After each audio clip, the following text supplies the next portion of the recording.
The waiter brought my scotch, and I watched Kevin guide his wife across the dance floor while Charlotte laughed too loud at something her husband whispered. $58 million. That's what Marshall Technologies had offered for my logistics company, and I'd signed the papers that morning. My children thought they were about to become very rich. The security guard leaned close to my ear. "Sir, I need to tell you something. Your son just put something in your drink." I didn't move, didn't blink, just kept my eyes on Kevin's back as he swayed with Amanda to some jazz number I didn't recognize. The guard was a kid, maybe 25, with honest eyes and sweat on his upper lip. "You sure?" I asked. "Positive. White powder, from a folded paper. I saw it clear as day when you got up to take that call." I nodded slowly. "Thank you. What's your name?" "Tyler, sir." "Tyler, I'm going to leave in about 15 minutes. When I do, don't mention this conversation to anyone, understand?" He swallowed hard. "Yes, sir." I sat there for exactly 12 more minutes, watching my children celebrate what they thought was their victory. The scotch sat untouched, ice melting into expensive whiskey. Kevin returned to the table first, his face flushed from the dance. "Dad, you haven't touched your drink." He smiled that smile I'd loved since he was 6 years old. "Feeling a bit off?" I said. "Think I'll head home early." Charlotte appeared, her designer dress probably costing more than Tyler the security guard made in 3 months. "But Dad, we haven't even ordered dessert." "You kids enjoy yourselves. Celebrate. You've earned it." I stood, dropped $300 bills on the table, and walked out of Marcello's without looking back.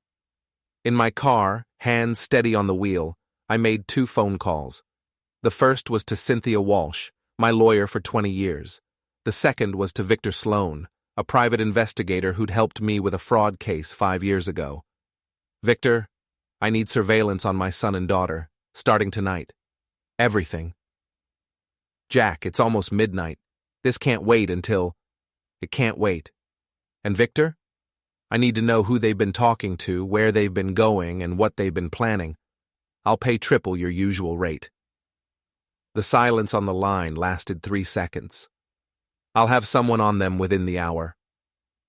I drove home to the house where I'd raised Kevin and Charlotte, where my wife Sarah had died 7 years ago from cancer, where every room held memories that now felt contaminated. The Scotch glass sat in my mind like a photograph I couldn't unsee. My own son had tried to poison me. Kevin wasn't that stupid. But sedate me? Make me sick enough to seem incompetent? Force me to sign something while I was impaired? The possibilities ran through my head like rats in a maze. I spent that night in my study, going through 5 years of company financial records on my laptop. At 3 a.m., I found the first discrepancy. A payment to a consulting firm that didn't exist. $75,000. My coffee went cold as I dug deeper. By sunrise, I'd found 12 fraudulent payments totaling just over $2 million. The consulting firms, the marketing agencies, the business development expenses, all shells. All traced back to accounts that Kevin had signing authority on. My phone rang at 7 a.m.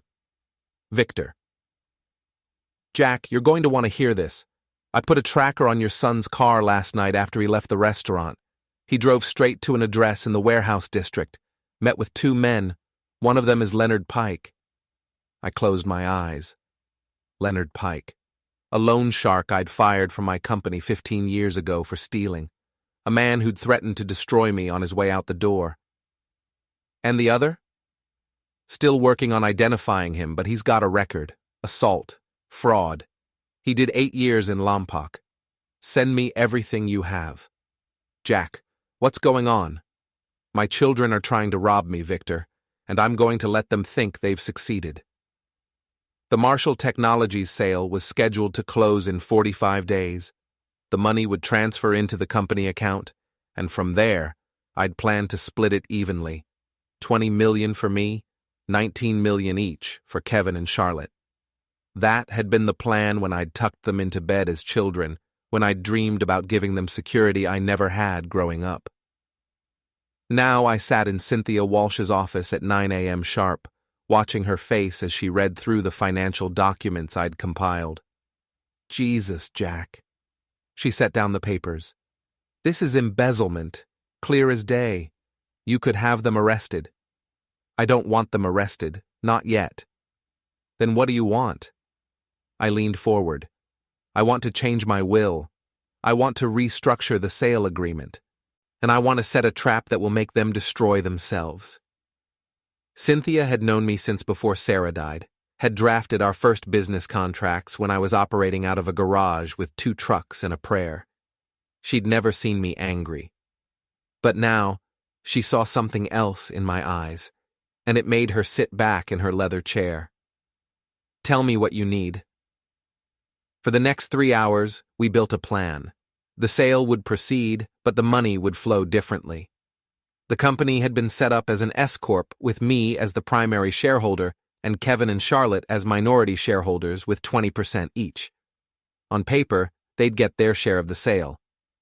In reality, Cynthia would create a series of trusts and holding companies that would tie up their money for months, requiring signatures and approvals at every step.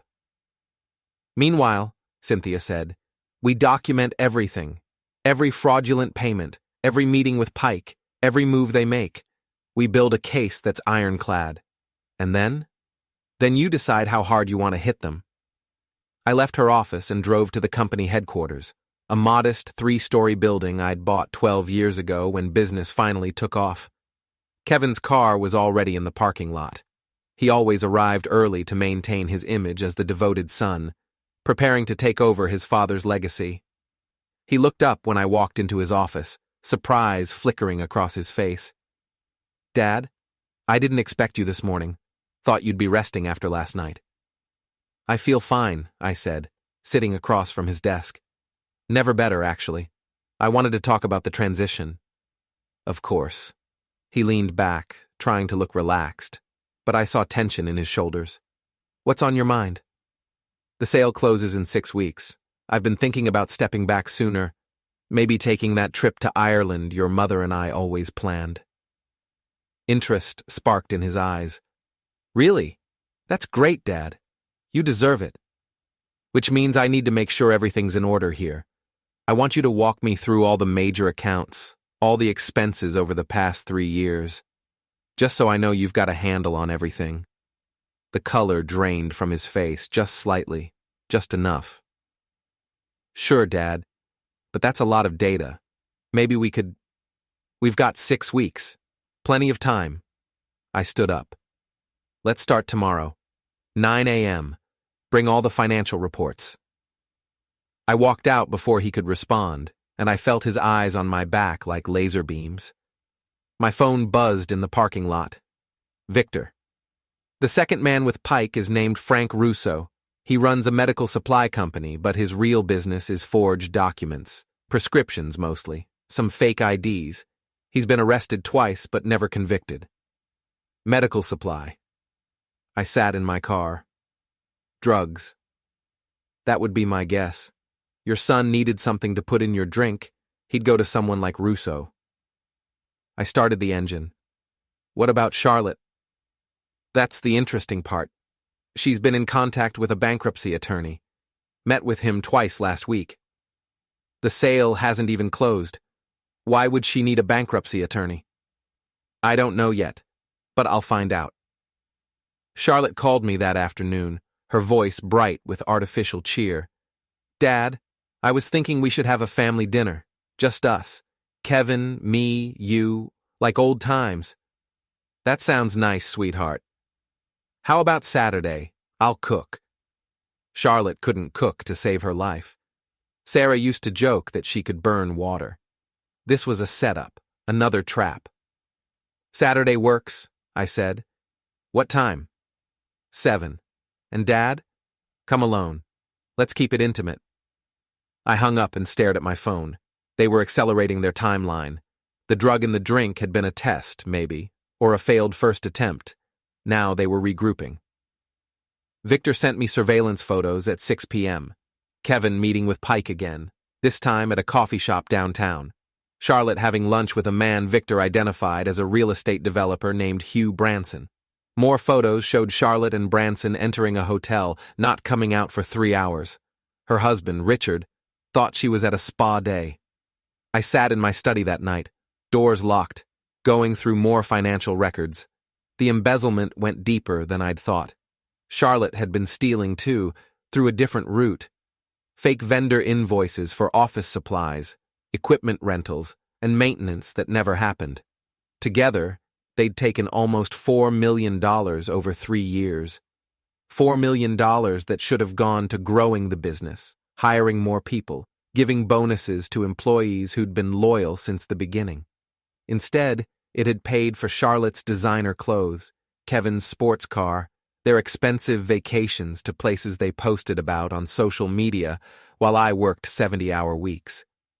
My phone rang. A number I didn't recognize. Mr. Harrington, this is Dr. Patricia Foster from Mercy General. Your son Kevin was admitted about an hour ago. What happened? He collapsed at home. His wife called 911. We're running tests now, but it appears to be some kind of poisoning. Did he eat anything unusual today? I stood up, grabbed my keys. I'm on my way. The drive to the hospital took 15 minutes that felt like hours. My mind raced through scenarios. Kevin poisoning himself by accident with whatever he'd planned for me. Someone else targeting him. A setup to frame me. Amanda met me in the waiting room, her face streaked with tears and makeup. Jack, thank God. They won't tell me anything except that he's stable. What happened?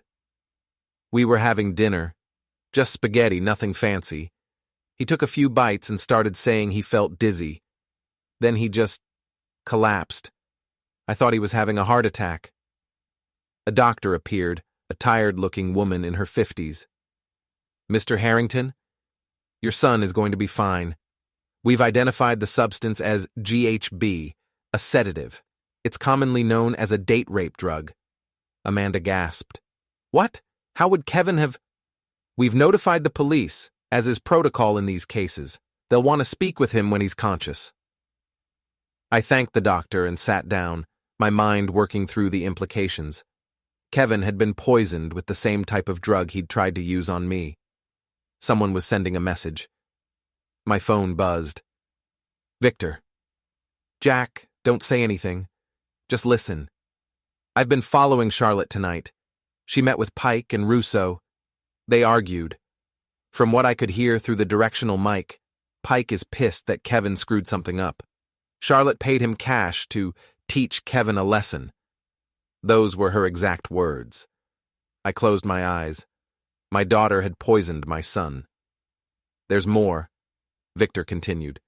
She's planning something for Saturday. I heard her tell Pike she needs you taken care of permanently after dinner.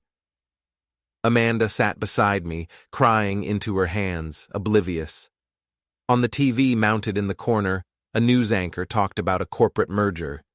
The hospital smelled like antiseptic and despair. Change of plans, I told Victor. I need you to call in some favors. Kevin woke up Friday morning, confused and angry. The police questioned him for an hour, and he claimed he had no idea how GHB ended up in his system. He said maybe someone at work had grudge, maybe a disgruntled employee. The police took notes and said they'd investigate. I visited him in his hospital room after Amanda left to get coffee. Dad, he said, his voice weak, I don't understand what's happening. Don't you? He looked at me, and for a moment I saw confusion that might have been genuine. Then it passed, replaced by calculation. What do you mean? I pulled a chair close to his bed. Kevin, I'm going to ask you a question, and I want the truth. Just this once, give me the truth. Did you put something in my drink at Marcello's? His face went pale, then red. I don't... Dad, that's... Yes or no? He stared at me, and I watched him make a choice. Lie or confess. He chose wrong. No, of course not. Dad, I would never... You would, and you did. A security guard saw you. I have his statement. his contact information, and surveillance footage that Marcello's owner was kind enough to provide when I explained the situation. Kevin's mouth opened and closed. Dad, I can explain. Don't. I don't want to hear your excuses. I came here to warn you about something else. What? That's insane. She poisoned you, Kevin. GHB in your spaghetti. She paid Pike and Russo to teach you a lesson because you failed to drug me effectively. And tomorrow night, at the dinner she's planned. Which means you're a loose end. This is crazy. Charlotte wouldn't. She's sleeping with Hugh Branson, the real estate developer. She's met with a bankruptcy attorney 3 times. She's stolen almost $2 million from the company through fake invoices, and she's desperate because she thinks I'm about to discover everything. I stood up and walked to the door. Dad, wait, please. I turned back. I protected you kids your whole lives. Gave you everything I could. Your mother and I sacrificed so you'd never want for anything. And you repaid us by turning into this. I gestured at him. So here's what's going to happen. You're going to stay in this hospital. You're going to tell the police you're too scared to go home. And you're not going to warn Charlotte that I know everything. Because if you do, if you make one phone call or send one text, I'll turn over every piece of evidence I have to the district attorney. Understood? He nodded, tears running down his face. Real or fake, I didn't care anymore. I left the hospital and met with Victor at a diner across town. He slid a folder across the table. Everything you need. Pike's record, Russo's contacts, Charlotte's affair, the money trail, all of it. I also took the liberty of contacting an old friend at the FBI. They're very interested in Pike's operation. Good. Jack, what are you planning for tomorrow night? Justice, I said. The kind that doesn't involve a courtroom. Saturday morning, I called Charlotte. Sweetheart, I wanted to confirm for tonight, 7 p.m.? Yes, Dad, I'm so excited. It'll be just like when Mom was alive, the 3 of us around the table. Her voice dripped with false warmth that made my skin crawl. Kevin's going to miss it. He's still in the hospital. A pause. Oh, that's too bad. But it'll be nice, just us 2. More intimate. I'm bringing someone with me, a friend. I hope that's okay. Another pause, longer. Of course. Who? Cynthia Walsh. You remember my attorney.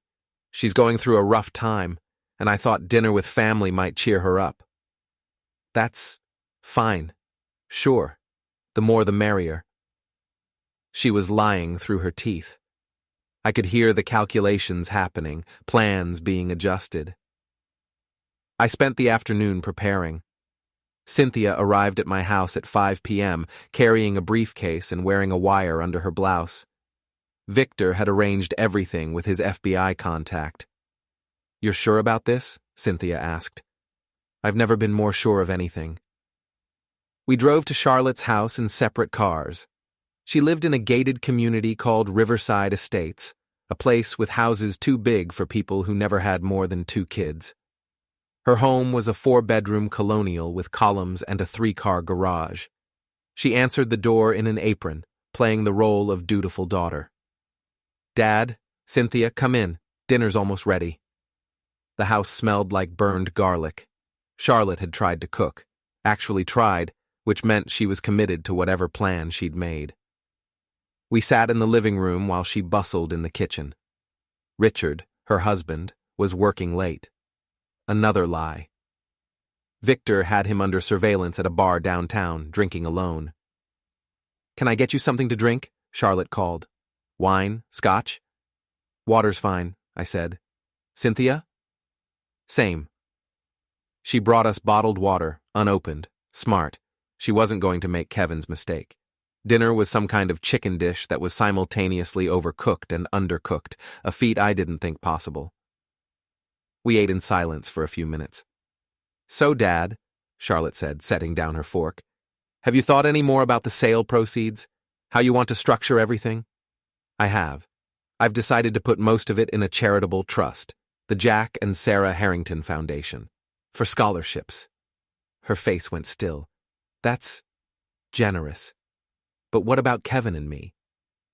You'll get your share as minority shareholders, about $3 million each after taxes.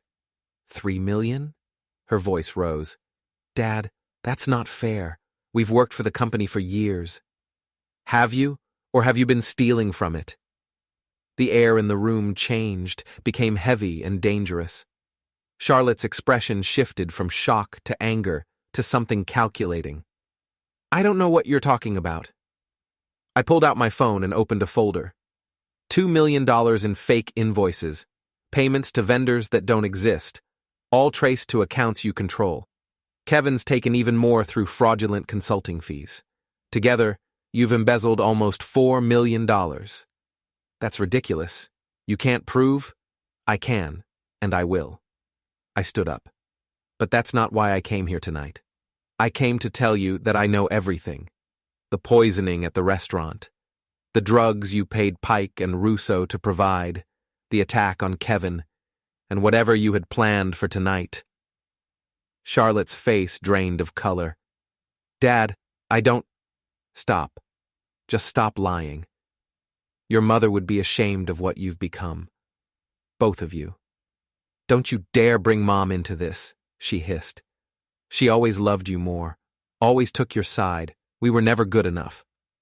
That's not true. It is. Everything was about the precious company, about your legacy. What about us? What about what we wanted? You wanted my money. That's all this has ever been about. She stood up, her chair falling backward. You're damn right I want the money. I deserve it. I've put up with your sanctimonious bullshit for 33 years. The perfect father, the hard-working businessman, the devoted husband. You're a tyrant who made Mom miserable and us into your employees. Your mother was happy. The words hit like physical blows. I had been at work the day Sarah died, a meeting I couldn't reschedule, or so I'd told myself. Charlotte had been there, holding her mother's hand. I loved your mother more than anything in this world. Then why wasn't that enough? Why did you need the company too? Why did everything have to be about building something, achieving something, leaving a legacy? Tears streamed down Charlotte's face, but her voice was pure venom. You never saw us, never saw what we needed. Cynthia stood up slowly. Charlotte, maybe we should... Get out, both of you. Get out of my house. Gladly. I headed for the door. But this isn't over. The FBI is investigating Pike and Russo. When they flip, and they will, your name is going to come up. Kevin's too. You're going to prison, Charlotte, both of you. I'll tell them you embezzled the money, that you framed us. No one's going to believe that. I have 5 years of documentation, surveillance footage, recorded conversations. You and your brother tried to poison me, steal from me. That's what a jury is going to hear. I walked out into the cool night air, Cynthia beside me. Behind us I heard Charlotte screaming, throwing things. Glass shattered against a wall. In the car, I sat for a moment, hands on the wheel. Jack, Cynthia said softly, are you okay? No, but I will be. The next morning, federal agents arrested Leonard Pike at his apartment. Frank Russo was picked up at the airport, trying to flee to Mexico. By Monday afternoon, they'd both cut deals in exchange for testimony. Charlotte's attorney called me Tuesday. Mr. Harrington, my client would like to meet with you. No. She's willing to make restitution, return the money, cooperate with authorities.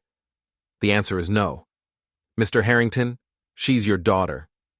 Not anymore. I hung up.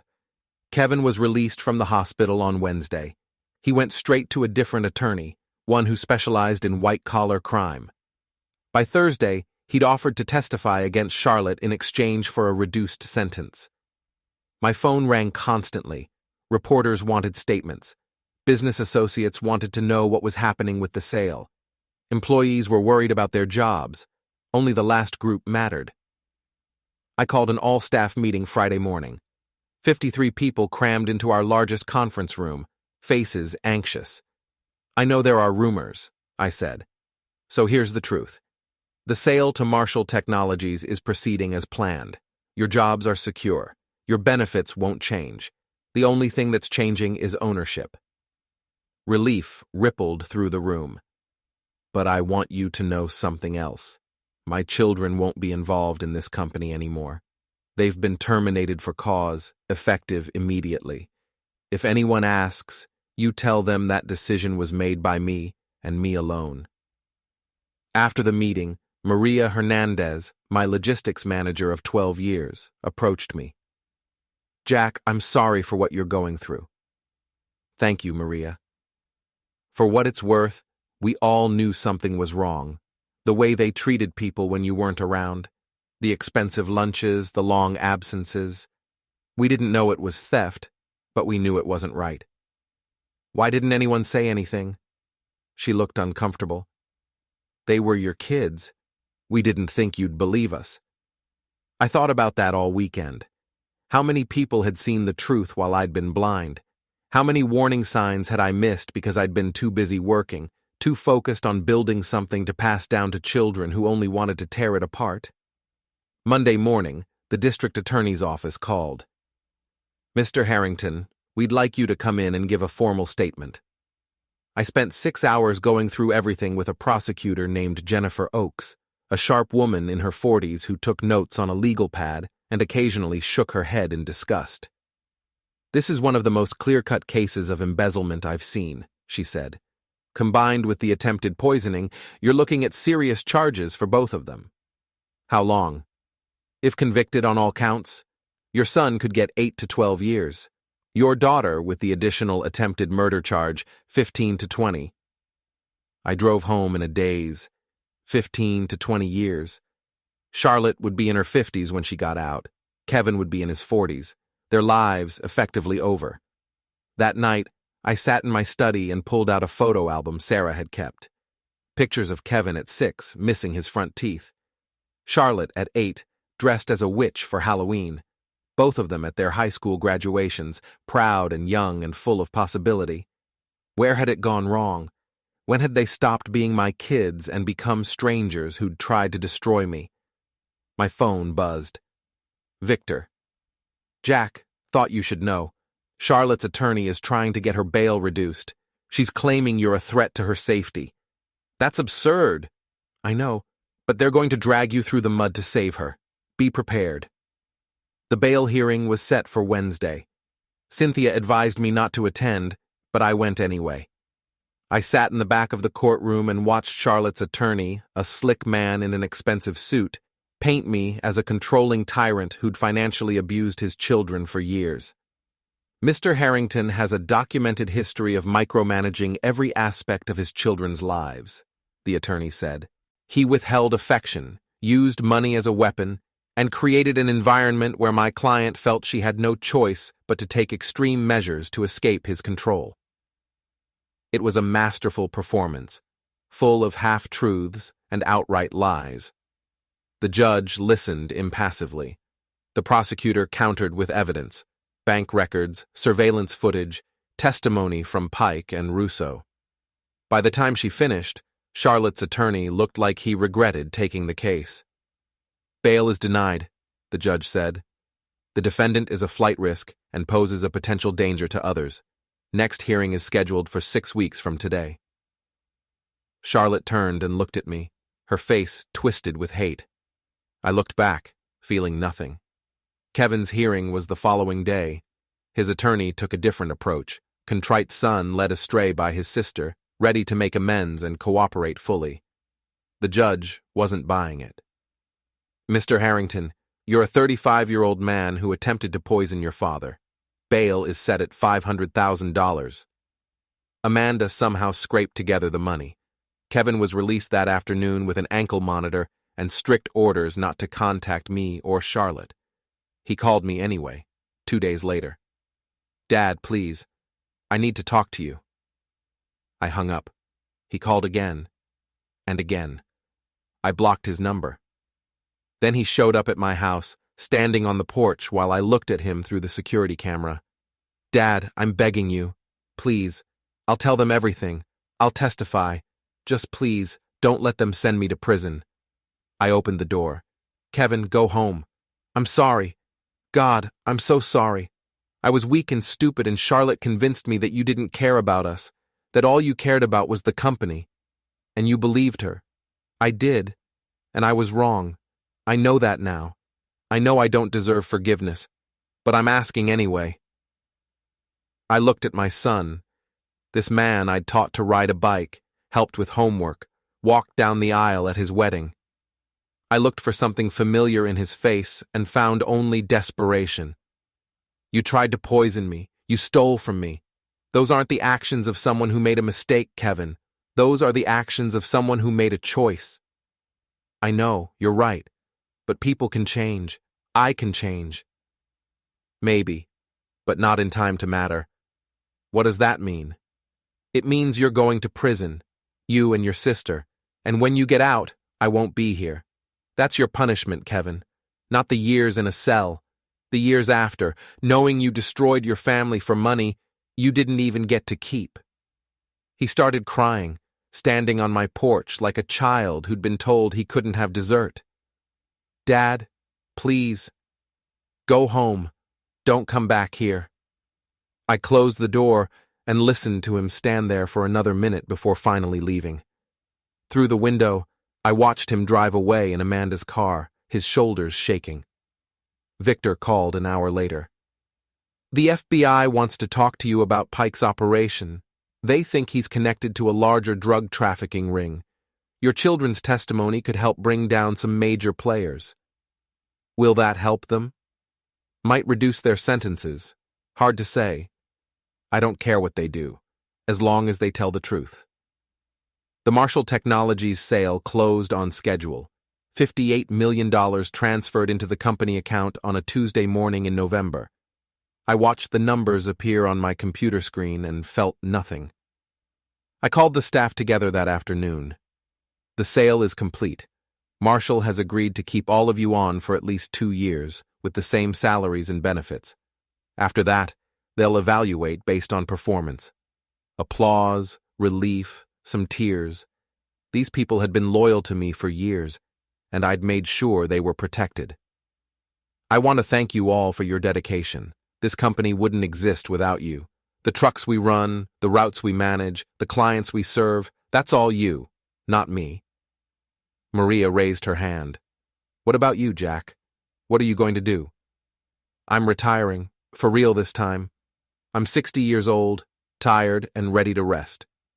More applause, but I could see the questions in their eyes. They knew about Kevin and Charlotte, about the arrests and the upcoming trials. They were wondering if I'd be okay. I wondered the same thing. That night, I sat in my study and wrote checks. $500,000 to the local hospital in Sarah's name. $1 million to the community college where she'd taught night classes. Another $1 million split between 5 charities she'd cared about. The Jack and Sarah Harrington Foundation would get $10 million. I'd spend the rest on lawyers, taxes, and whatever else came up. Cynthia called. Jack, the prosecutor wants to know if you'll give a victim impact statement at sentencing. When? Trials scheduled for next spring. Could be June or July before sentencing. I'll think about it. You should. It might help you process everything. I don't need help processing. I understand exactly what happened. They failed. Now they're paying for it. That's not complicated. Jack, you're allowed to be angry and hurt and grieving. I'm all of those things, but I'm also done. I hung up and poured myself a scotch, the first one since Marcello's. I sat in Sarah's favorite chair and tried to remember what it felt like when we were young, when Kevin was a baby and Charlotte was still just an idea, when the world felt full of possibility instead of betrayal. My phone buzzed, a text from a number I didn't recognize. Mr. Harrington, this is Amanda, Kevin's wife. I know you don't want to hear from us, but I thought you should know that Kevin has been diagnosed with severe depression. He's not eating or sleeping. I'm worried about him. I stared at the message for a long time before typing a response. I'm sorry to hear that. Make sure he gets professional help.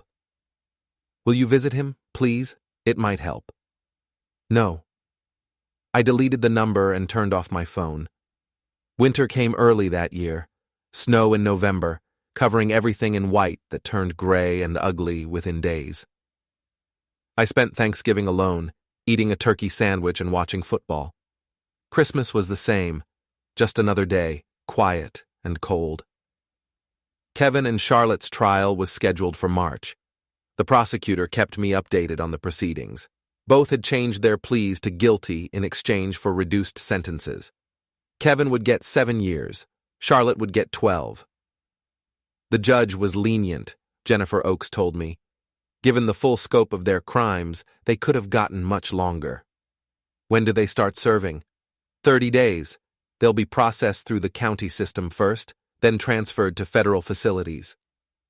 I marked the date on my calendar, a red X that seemed to pulse on the white page.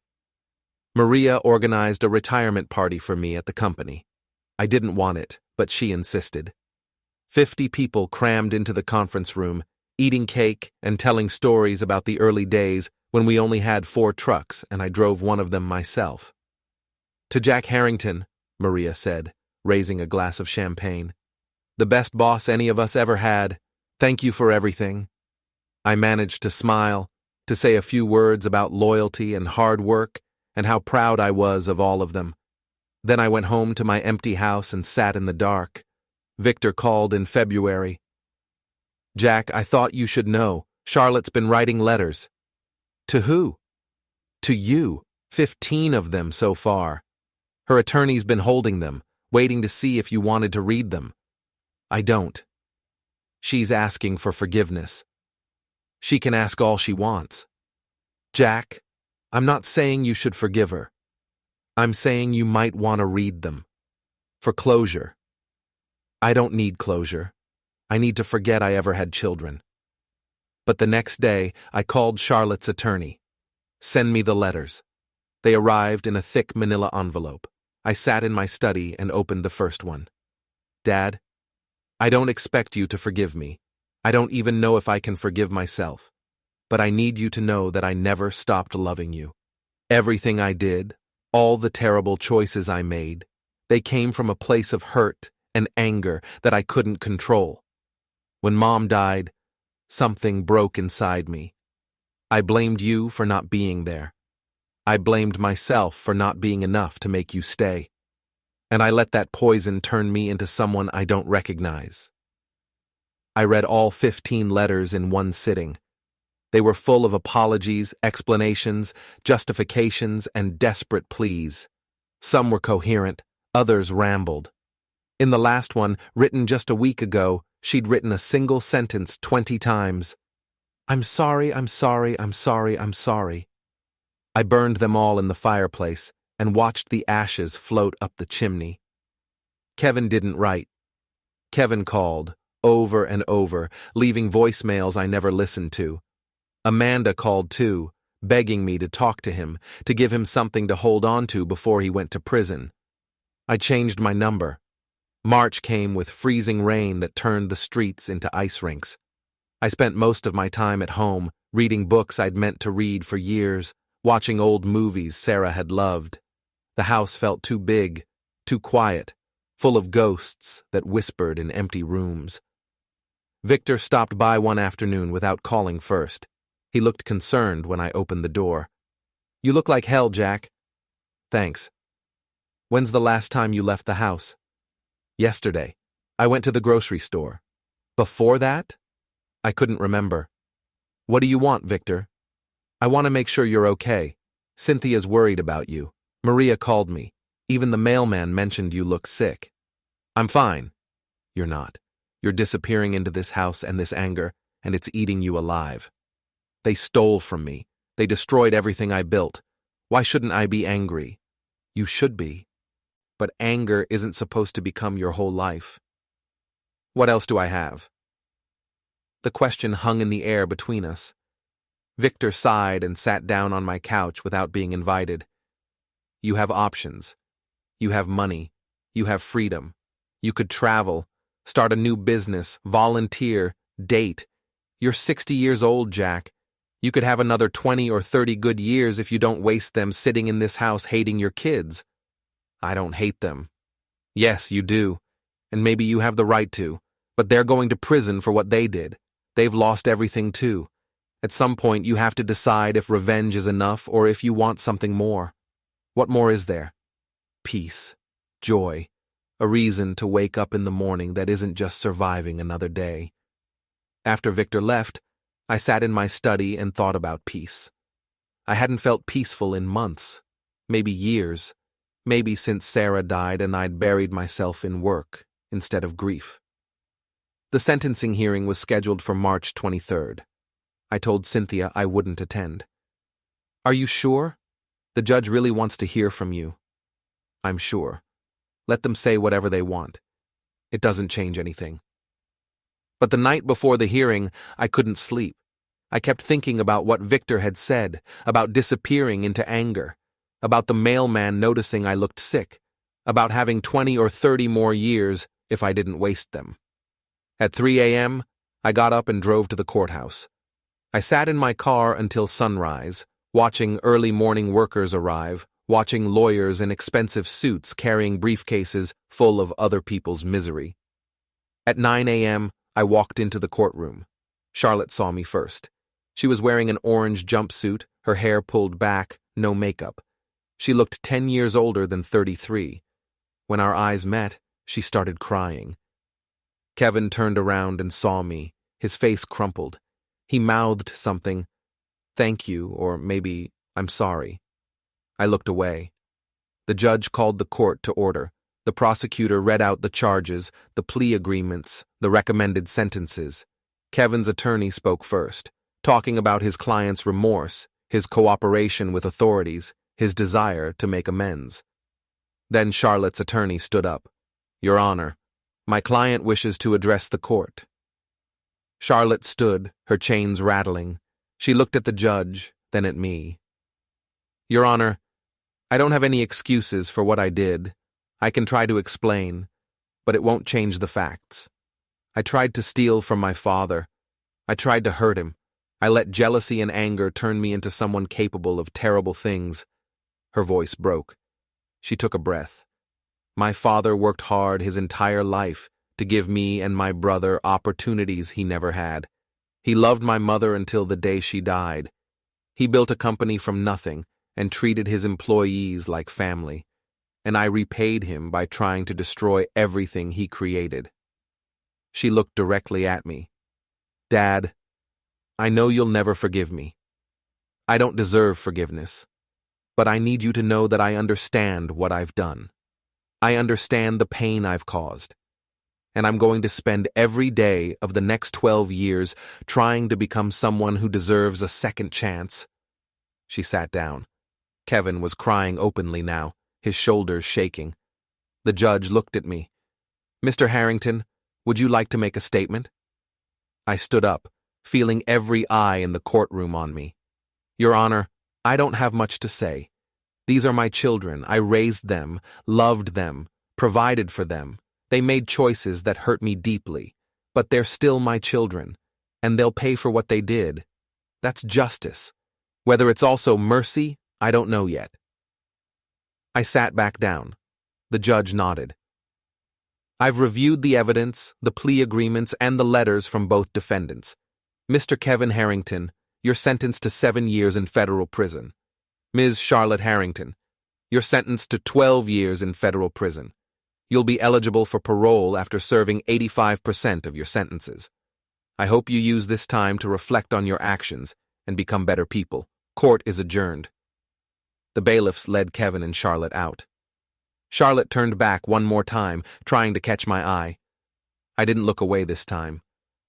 I let her see my face, see whatever was written there. Then she was gone. April brought rain and cherry blossoms. I hired a company to clean out Sarah's belongings, everything I'd kept untouched for 7 years. Her clothes, her books, her collection of ceramic birds she'd loved. I donated it all to charity, except for a few photos and her wedding ring. The house felt different after that. Less like a museum, more like a place where someone actually lived. I started going to the gym 3 times a week. Just walking on the treadmill at first, then running. My body remembered what it felt like to move, to sweat, to feel strong.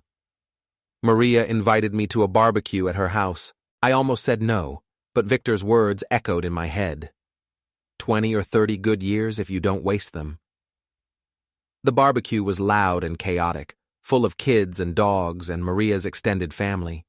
Her husband grilled hamburgers while I sat in a lawn chair and drank lemonade. Nobody asked about Kevin and Charlotte. Nobody mentioned the trial. They just treated me like a normal person, and I realized I'd forgotten what that felt like. In May, I got a letter from Kevin. Just 1 page. Dad, I'm not going to ask you to forgive me or visit me or write back. I just wanted you to know that I'm working in the prison library. I'm teaching some of the other inmates to read. I'm trying to be useful, to do something good. I don't know if it matters, but it matters to me. I hope you're well. I hope you're happy. You deserve to be happy. Love, Kevin. I folded the letter and put it in a drawer. I didn't throw it away. Charlotte wrote too, a longer letter full of details about her life in prison, the classes she was taking, the counseling sessions. At the end, she wrote, I think about Mom every day. I think about how disappointed she would be. But I also think about what she would tell me to do now. And I think she'd say to keep trying, to be better. So that's what I'm doing. I put her letter in the same drawer. June arrived with heat and humidity that made me remember summers when the kids were young, running through sprinklers in the backyard while Sarah laughed and took pictures. The memories didn't hurt as much as they used to. Cynthia called. Jack, the Jack and Sarah Harrington Foundation needs a director, someone to run the day-to-day operations, approve scholarship applications. I was thinking you might want to be involved. I don't know anything about running a foundation. You know about hard work and integrity and helping people, that's all it takes. I thought about it for a week, then said yes.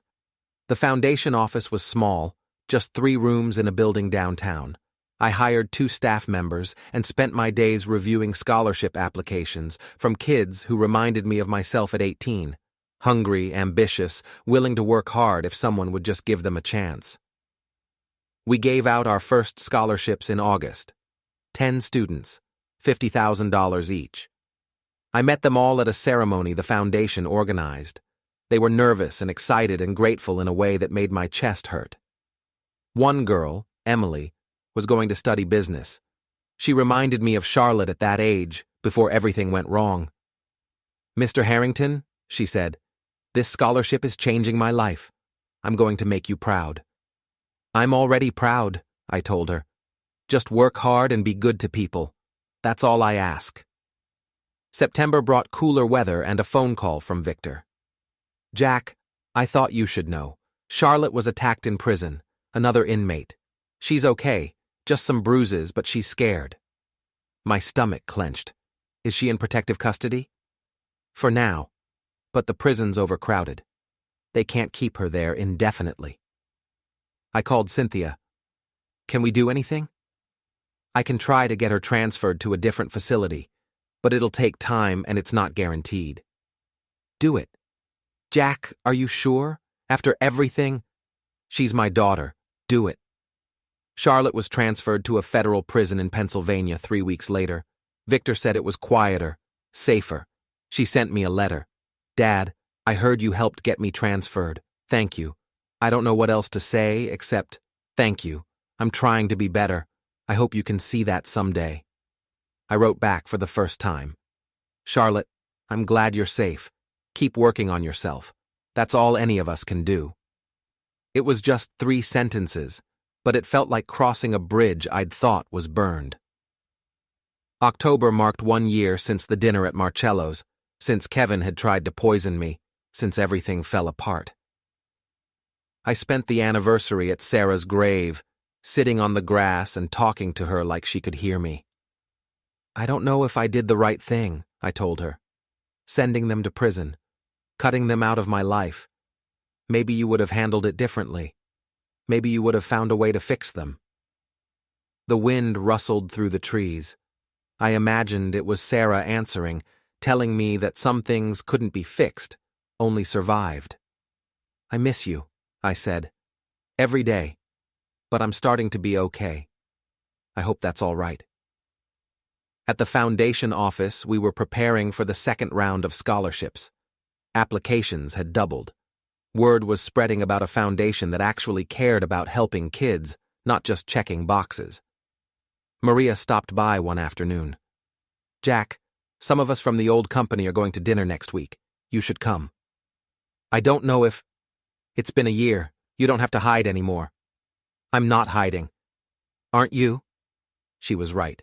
I'd been hiding since the trial, since the sentencing, since I'd watched my children get led away in chains. I'd been hiding from questions, from pity, from the looks people gave me when they realized I was that guy. "Okay," I said. "I'll come." The dinner was at an Italian place called Giuseppe's. 12 people from the company, laughing and telling stories about deliveries gone wrong, about the time the trucks all broke down in the same week, about the early days when we didn't know if we'd make payroll. Nobody mentioned Kevin or Charlotte. Nobody asked how I was doing. They just included me, made me laugh, made me feel like I was part of something again. Driving home that night, I realized I was happy. Just for a moment, just for that evening, I was genuinely happy. In November, Kevin wrote again, "Dad, I know I don't have the right to ask, but Amanda filed for divorce. She says she can't wait 7 years for me to get out. I understand. I don't blame her. But I'm alone now, really alone, and I'm scared. I'm scared I'll get out of here and have nothing. No family, no wife, no career, just a criminal record and regrets. I don't know what to do." I stared at the letter for a long time. Part of me felt satisfaction. Let him feel what it's like to lose everything. Part of me felt something else, something that might have been pity. I wrote back, "Kevin, you made choices that led you to where you are. Those consequences aren't my fault or your responsibility to fix. But I'll say this, 7 years isn't forever. You're young enough to rebuild. You're smart enough to do better.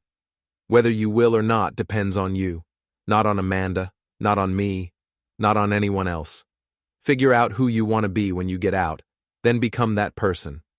That's all I can tell you." It wasn't forgiveness. It wasn't absolution. But it was something. Charlotte's letters came more frequently now. She talked about the books she was reading, the classes she was taking, the friendships she was forming with other inmates. She talked about understanding why she'd been so angry for so long. "I think I was angry because I felt invisible," she wrote. "You and Mom had each other. You had the company. Kevin had his sports and his friends. I had nothing that felt like mine. So I tried to take what was yours. I'm sorry for that. I'm sorry for all of it."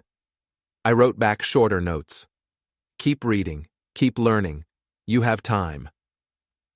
December came with snow and Christmas lights. The foundation hosted a holiday party for the scholarship recipients. Emily, the girl who reminded me of Charlotte, brought her parents. Her mother hugged me and cried. "You saved her life," she said. "She was going to give up on college. She was going to work at Walmart forever. You saved her." "I just gave her money. She saved herself." But it felt good, helping someone. It felt like building something again, something that mattered. On Christmas Eve, I drove to the cemetery and stood at Sarah's grave in the falling snow. "I think I'm going to be okay," I told her. "I think I'm figuring out how to live without you. I hope that doesn't mean I'm forgetting you." The snow fell silently. I stood there until my feet went numb, then drove home to my empty house that didn't feel quite as empty anymore. January brought a new year and new challenges. The foundation was growing faster than I'd expected. We needed more staff, more money, more everything. I started reaching out to other business owners, asking for donations, telling them about kids like Emily who just needed a chance. By February, we'd raised another $2 million. By March, we were ready to give out scholarships to 25 students. Victor called in April. "Jack, Kevin's up for parole in 6 months. Early release for good behavior. The parole board wants to know if you'll support his application." What does that mean? It means they want to know if he has family support on the outside. Somewhere to live, someone to help him transition, Without that, he'll serve the full 7 years. Let me think about it. I thought about it for 3 weeks. I talked to Cynthia, to Maria, to Victor. I read Kevin's letters again, looking for something that would tell me if he'd really changed or if he was just saying what he thought I wanted to hear. In the end, I called the parole board. I'll support Kevin's release on certain conditions. He lives in a halfway house, not with me. He gets a job and keeps it. He attends counseling. He has no contact with Charlotte until she's also released. And he understands that my support doesn't mean forgiveness. It just means I'm willing to give him a chance to prove he's changed. That's very generous, Mr. Harrington. It's not generous. It's practical. He's going to get out eventually. Better to have structure and support than to let him fall apart and end up back inside. Kevin was released in September, almost 2 years after the sentencing. I didn't pick him up. Victor did, driving him to a halfway house on the south side where he'd share a room with 3 other ex-convicts. Kevin called me that night. "Dad, thank you. I know this doesn't fix anything, but thank you. Don't thank me. Show me. Get a job, stay clean, do better." "I will. I promise." He got a job at a warehouse, loading trucks, minimum wage, overnight shifts. It was hard work, the kind I'd done when I was young. He called me every week to update me, never asking for anything, just letting me know he was keeping his promises. 3 months later, on a cold December morning, he showed up at the foundation office. "Dad, I know you said not to come here, but I needed to see you." He looked different, thinner, older, worn down by prison and work and regret, but his eyes were clear. "What do you want, Kevin?" "Nothing. I just wanted to tell you that I've been going to counseling like you asked, and my therapist said I need to apologize to you face to face, not in a letter, not on the phone, so here I am." We stood in the parking lot, cold wind cutting through our coats.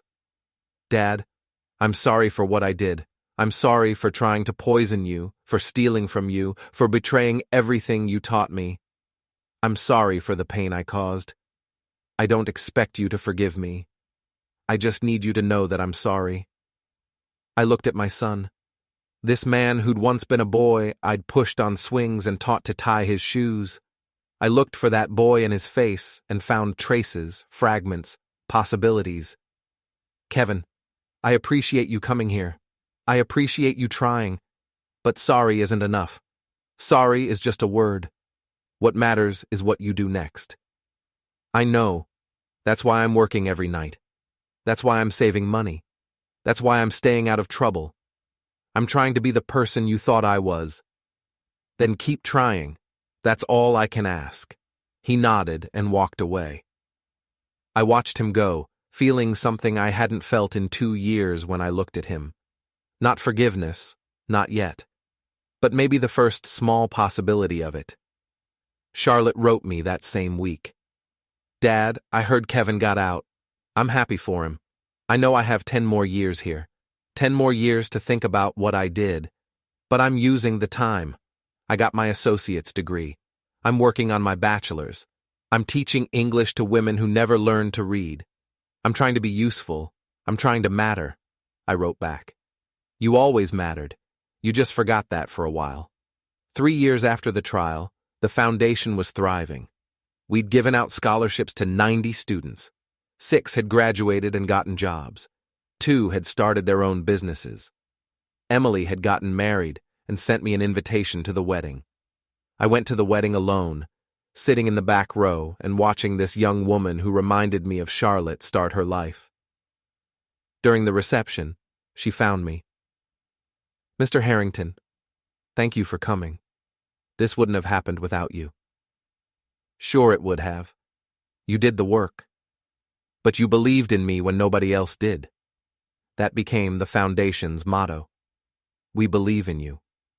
Simple, true, powerful." Kevin had been out for a year.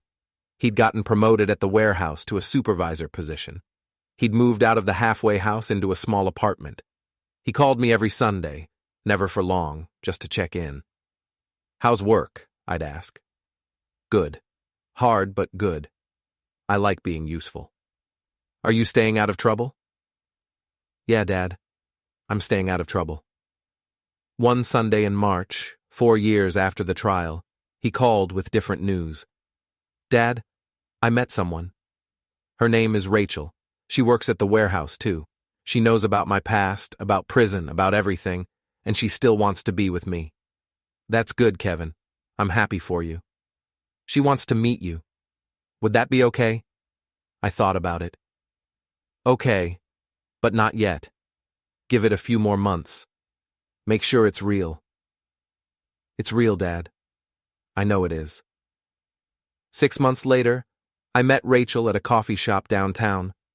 She was a small woman with kind eyes and a handshake that was firmer than I expected. Mr. Harrington, Kevin talks about you all the time. He's working so hard to make you proud. I know. I can see that. He's a good man.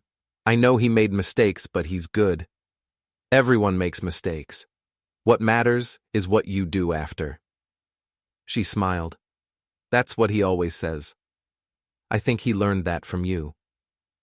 Watching Kevin with Rachel, seeing how gentle he was with her, how patient, I saw glimpses of the son I'd raised before everything went wrong. Not the same person, but maybe someone better. Someone who'd learned hard lessons and survived them. Charlotte's letters continued, one every month, regular as clockwork. She told me about getting her bachelor's degree, about starting work on a master's, about teaching more women to read, to do math, to prepare for life after prison. He beat her for 15 years. She finally snapped. She's brilliant, kind, funny. She'll never get out. And I think about how lucky I am that I will. In 6 more years I'll be free. I'll have a chance to do better. Some people don't get that chance. Her perspective had changed. She wasn't the angry, entitled woman who'd tried to poison me anymore. She was someone else, someone shaped by consequences and hard truths. In May, Victor called. Jack, I'm retiring, moving to Florida, going to fish and drive my wife crazy. You've earned it. I wanted to tell you something before I go. You did good. With your kids, with the foundation, with everything, a lot of men would have let hate consume them. You didn't. I came close, but you didn't. That's what matters. After Victor left, I realized how much time had passed. 5 years since that night at Marcello's. 5 years since Kevin had dropped poison in my drink. 5 years since everything changed. I was 65 now. The foundation was stable. Kevin was rebuilding his life. Charlotte had 7 years left. I thought about those 7 years. About whether I'd visit her, whether I'd be there when she got out, whether I could truly forgive what she'd done. I didn't have answers yet. But I had time. The foundation celebrated its 5th anniversary in October. 200 students had received scholarships. 15 had graduated. 3 had come back to volunteer, to help review applications, to be the kind of support they'd received. At the celebration, Maria pulled me aside. Jack, you look happy. Really happy. When's the last time someone told you that? I don't know. Maybe never. Well, you do. Sarah would be proud of what you've built here. I hope so. Kevin came to the celebration with Rachel. They were engaged now, planning a small wedding in the spring. He introduced me to her parents, good people who'd raised a good daughter. Mr. Harrington, Rachel's father said, Kevin tells us you gave him a second chance. That takes courage. It takes desperation. I was tired of being angry. Still, not many fathers would do it. I watched Kevin across the room, laughing with some of the scholarship recipients, telling them stories about loading trucks at 2 a.m. He was 39 now, his hairline receding, lines around his eyes. He looked like a man who'd lived hard and survived it. After the party, he walked with me to my car. Dad, I wanted to ask you something. Will you come to the wedding? Of course. I mean, will you walk Rachel down the aisle with her father? Her parents said they'd be honored. I stopped walking. Kevin, that's a big honor. I know. You don't have to. But it would mean everything to Rachel. And to me. I looked at my son, this man who'd poisoned me, stolen from me, tried to destroy me. This man who'd spent 2 years in prison and 3 years rebuilding his life piece by piece. This man who called me every Sunday and never asked for anything except a chance to prove he'd changed. "Okay," I said. "I'll do it." The wedding was in April, a small ceremony at a garden venue outside the city. Rachel wore a simple dress and carried wildflowers. Kevin wore a suit I'd helped him pick out, his hands shaking as he waited at the altar. I walked Rachel down the aisle beside her father, and when we reached Kevin, I shook his hand. He held it for a moment longer than necessary, his eyes wet. "Thank you, Dad," he whispered. The reception was loud and joyful. Kevin and Rachel's first dance was to a song Sarah and I had danced to at our wedding, and I had to step outside for a moment to compose myself.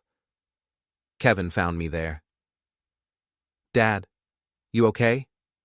"Yeah, just remembering your mother." She would have liked Rachel. She would have loved her, and she would have been proud of you. You think? I know. We stood in the spring evening, father and son, survivors of a war we'd fought against each other. "Kevin, I want you to know something. I forgive you." He turned to me, shocked. "What?" "I forgive you for what you did. It took me 5 years, but I'm there. You've earned it." He started crying, this grown man in his wedding suit, crying like a child. "Dad, I can't." "You don't have to say anything. Just keep being the person you've become. That's enough." He hugged me, and I let him, feeling the weight of 5 years lift slightly. Charlotte wrote me after she heard about the wedding. "Dad, Kevin sent me pictures. Rachel looks beautiful. He looks happy. I'm so glad he found someone good. I hope someday I can be at a family event again. I hope someday you'll look at me the way you look at Kevin in these photos. I know I have 7 more years to earn it. I'll keep trying." I wrote back immediately. "Charlotte, you'll get there. I believe that. 7 years is a long time, but you're using it well. When you get out, we'll figure out what comes next. Together." It was the first time I'd said that to her. Together. The word felt foreign and right at the same time.